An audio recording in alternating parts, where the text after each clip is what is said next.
Yeah, exactly. Because she didn't just see it, she made it happen so other people could see it. Exactly. Yeah, you're right.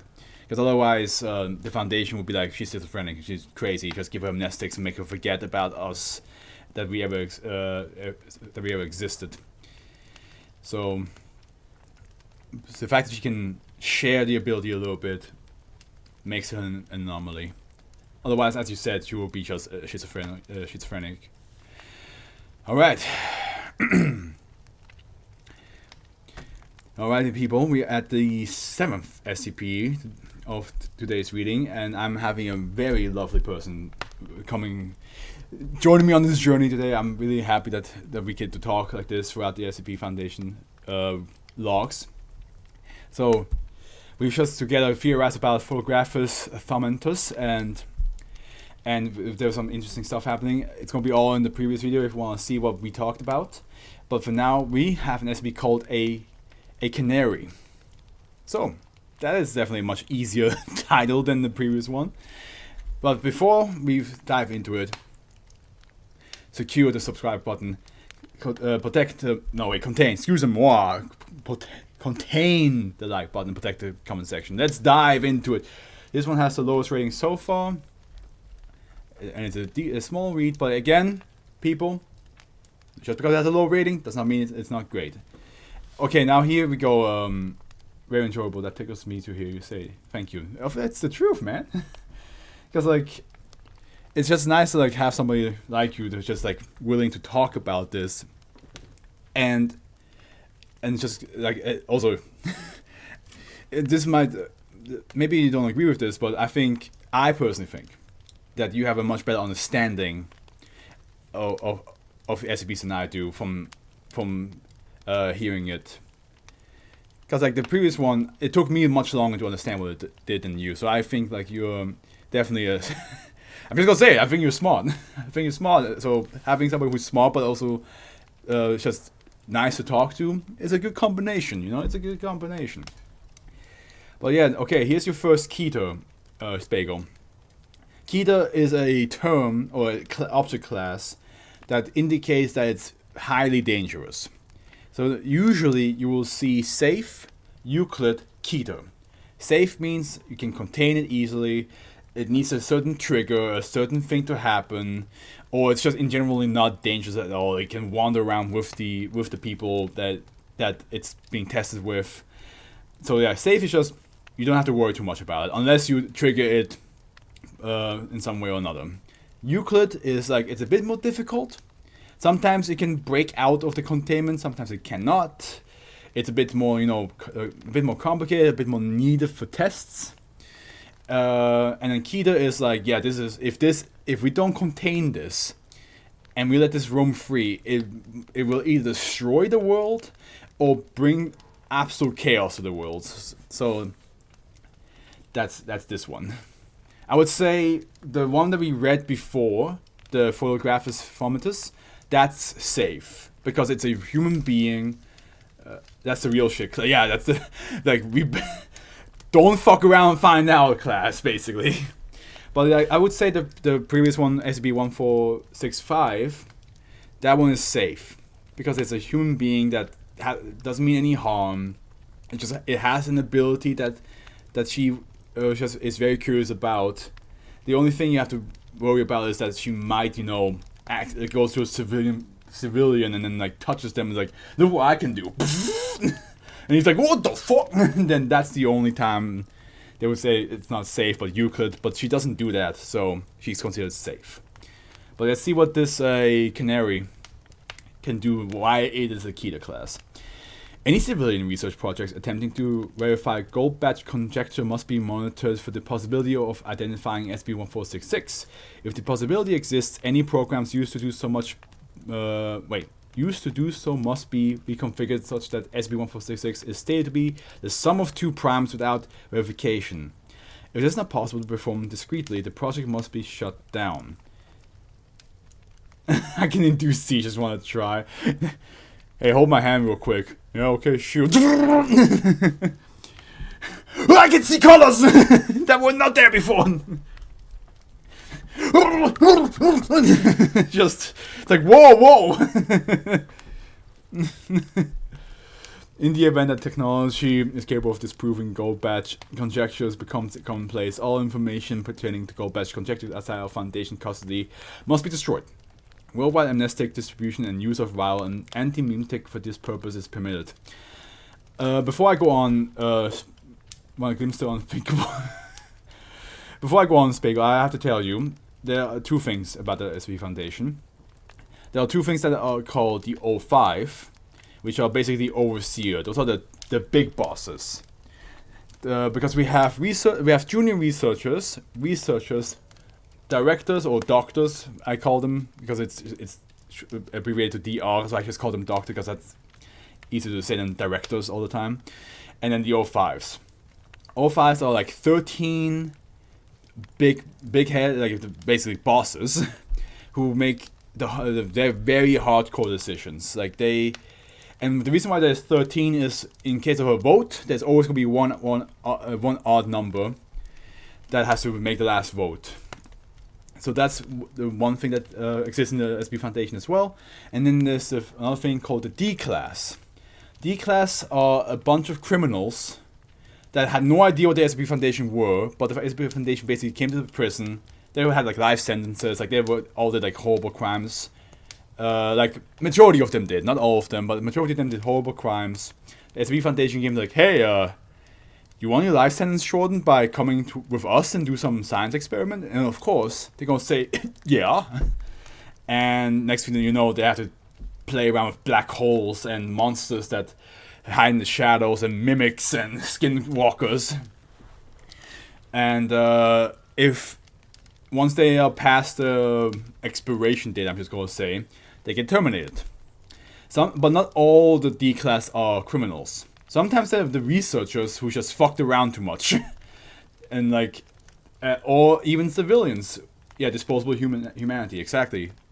Sometimes there are also like civilians who just happens to witness an SCP and amnestics, which is usually like brain altering things, doesn't work. And they're like, well, now you're part of this whole thing, you cannot leave. So, well, most of them are criminals. Not all of them are hardcore criminals. I think some of them are more or less, have a long-term prison sentence, but they didn't commit any horrible crimes or were falsely accused, but they're still in prison. Because like some of them act very differently than some of the other D classes. So I just wanted to say that to you because in case we bump into them throughout these stories. Testing of SCP-1466 may only take place at times and damn, that sucks for the D class. The D class have a heart, but in the same time, again, it's very interesting because you can see how the Foundation, the researchers, treat them like shit, and sometimes you feel bad for them. It's like, hey man, this shit's tough. This shit's not easy. You're gonna ask them to look at a statue and they slowly become the statue, and you're gonna ask them to be chill about it? No. But then, of course, you have to also reconsider, like, well, this guy's a rapist, so we can't really feel bad for that guy now, can we? Testing of SCP-1466 may only take place at times and locations where SCP-1466-A will exit the atmosphere harmlessly. Testing of SCP-1466 is currently only approved for the purpose of identifying SCP-1466 causal mechanism or determining a method of neutralization. -C is kept in a standard storage locker at Site 63. So yeah, sometimes there's like -1, -2, -3, or -A, -B, -C, which basically means that there are multiple beings or things that make the SCP. For example, if there's a vase that spawns little gremlins, which is a thing in this in this SCP Foundation, the vase will be -1 because that's one part, and the gremlins will be -2s because it spawns more creatures. I was late on my taxes and now I have to pee the avoidance and share my conception of existence. Oops. Basically, that's what it is. I think only like a couple D classes didn't get terminated and actually just got amnesticized and left back into the civilization, but that's super rare. SCP-1466 is an even 21-digit integer. It cannot be expressed as the sum of two prime numbers, thus disposing Goldbach conjecture. Footnote saying Goldbach conjecture states that every... Yeah, the dash out them is like in cork. Exactly. Goldbach conjecture states that every even integer greater than 2 can be expressed as a sum of two primes. God, it's been... Why are we doing math? Whether other counterexamples to Goldbach conjectures exist and whether they share SCP-1466 anomalous properties is unknown. Spagel, I'm going to depend on you in this one. Because I'm pretty sure I'm not going to understand this one so fast. SCP-1466 anomalous properties only manifest when it is shown to disprove Goldbach conjecture. One instance of -A will manifest 34 seconds after the completion of calculation at the location of each device involved in the process. -A are invisible spheres 2.8 meters in diameter that immediately obliterate all matter they intersect. Okay, I don't need math to understand that. That is an invisible bomb, basically. -A are motionless relative to the sun and will move at a speed typically on the order of 1,000 kilometers per hour and direction relative to the Earth dependent on the time and location of manifestation. Can you imagine you get hit by an invisible ball and just get absolutely obliterated? Like like you just hanging out with some dudes in the street, and next thing you know, your pal next door just fucking, and you're like,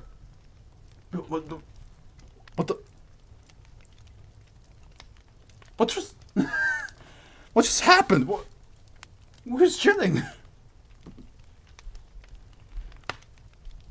-A destroy matter on the atomic level, resulting in the partial elimination of chemical compounds and subsequently the creation of a variety of violently reactive chemicals. The voids left by annihilated liquids and gases will typically implode, with a subsequent shock wave dispersing the generated chemicals into the surrounding area. While -A have not been tracked outside of Earth's atmosphere, they are presumed to demanifest or exit Earth's orbit within 1 year, as no instance has been encountered more than once. Well, okay, good. At least it kills one person. Or I don't know if it kills one person. It might kill multiple. But at least it does it one time and then leaves for a little bit. The danger posed by -A and its byproducts are largely dependent on the circumstances immediately surrounding manifestation. A worst-case scenario would result from the verification of SCP-1466 by a distributed computing project run largely on personal computers with resources available to the Foundation. A breach of secrecy could potentially, p greater than 0.01, result if more than redacted devices are used. Casualties will most likely equal or exceed the number of devices used. -B refers to a spontaneous appearance of plain text files exclusively containing SCP-1466 on the devices attempting to verify the Goldbach conjecture, typically appearing in the root directory. There is no evidence to indicate that this is performed through conventional methods of file creation or placement. -B occurs 3 to 4 times per year, affecting progressively more powerful computers or distributing computing projects. If the file is accessed but no attempt to verify SCP-1466 is made on the affected device within 83 days, it is spontaneously deleted. Okay, here we have experiment 61, 2nd 25th, 2017. Purpose: identifying any potential consequence of delayed -A manifestation. Materials: 1 computer verifying SCP-1466 violation of Goldbach conjecture. 1 subject. Hey, here we have a D class. D6612 in stage 3 of SCP-2441. We'll get to that in a year. Exposure on SCP-1466 safe testing chamber. Procedure: D6612 was seated in front of the computer several minutes before it completed SCP-1466 verification and was informed of SCP-1466 effects. The experiment was viewed remotely. So 0 seconds. SCP-1466 verification completed. 31 seconds later, -A fails to manifest at expected time. No other anomaly detected. 43 seconds. D6612 reports unidentified resistance to its reality bending capacity. 51 seconds. A mirrored cube 4.4 on each side manifests with the computer at the center. The cube exhibits a perfect specular reflectivity imperviousness to all attempted destruction testing, no sound penetration, no detectable temperature, and no friction. It is hypothesized to be composed of non-baryonic material. The cube remains stationary relative to Earth's surface. 110 seconds, approximate time of death of D6612 according to on-site medical personnel. Wow. Okay, well, he's gone. 284 seconds, the cube manifest D6612 is in a seated position, dead. The computer internal clock is set to 8 a.m. T time equals minus 28,890 seconds, and it is performing a calculation that it was most likely performing at the time. And 411 seconds, the computer switched off, experiment terminated. Assessment. After experiment 61, test subject exposed to SCP-2441 have demonstrated no ability to delay or prevent manifestation of -A. -A now manifests 34 seconds after SCP-1466 modification rather than 31. D6612's corpse possesses apparently infinite electrical and thermal resistance. The former was responsible for cessation of brain and muscle function. The atom does not possess any abnormalities that account for these properties. The computer used in experiment 61 is incapable of verifying SCP-1466 when it performs the penultimate calculation necessary to do so. It will temporarily regress 8 a.m. on the 2nd 25th, 2017. It has been designated -C. Okay. Okay, I think...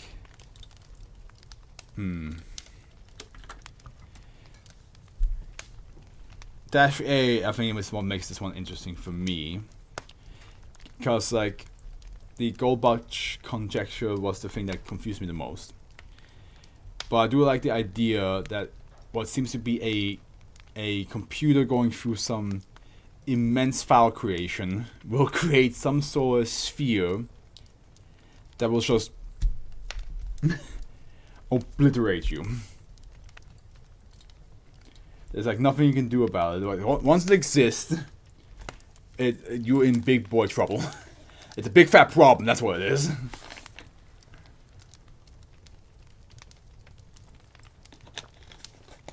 Ooh.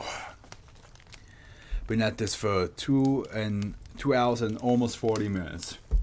We still got 3 more to read. The second one, the House of the Worm, it took so much time. Like, it was a 15-minute read. Goldbach is just that all even numbers over 2 can be expressed as the sum of 2 primes.